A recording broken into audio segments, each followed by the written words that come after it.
comment on passe de professeur qui enseigne à quelqu'un qui signale et quelqu'un qui fait face à toutes ces difficultés? Et je pense qu'en fait, au départ, on ne se rend pas compte de l'ensemble des difficultés. On les voit apparaître au fur et à mesure. Et puis, une fois qu'on est dedans, surtout, c'est impossible de lâcher parce qu'on est en lien avec les victimes, parce qu'on est en lien quand même avec quelques personnes qui soutiennent.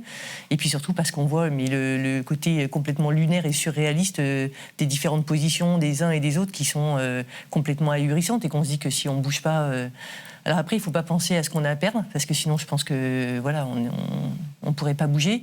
Mais quelque part, une fois qu'on est dans le combat, on peut pas laisser tomber, laisser tomber les victimes. On entend des choses tellement fortes et tellement violentes. Ouais. Moi, je recevais des messages la nuit, à 2h du matin. J'en reçois encore des élèves qui ont du mal, des fois, à passer le cap ou qui disent qu'ils ne vont pas réussir à... Voilà, ils me font peur et je me dis, on ne peut pas les laisser tomber. J'ai envie de dire, alors pas peu importe, parce qu'on paye cher, mais... Tout à l'heure, vous parliez de l'importance, justement, d'écouter la parole des enfants. Il y a probablement des gens qui nous regardent aujourd'hui qui, tu le disais David, qui regardent cette émission, qui disent j'ai quelque chose à dire mais j'ai peur des représailles ou je suis en train de collecter moi-même dans mon établissement des témoignages et de faire ce travail-là.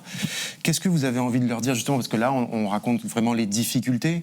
Qu'est-ce que vous avez envie de leur dire vous aujourd'hui? Que malheureusement c'est tristement banal et qu'ils sont loin d'être seuls. On est super nombreux à se battre en fait et que finalement on est beaucoup plus nombreux que ceux qui veulent nous faire taire. Je pense qu'en fait, vraiment, cette espèce d'idée de silence, elle n'existe pas. En fait, c'est vraiment un mythe.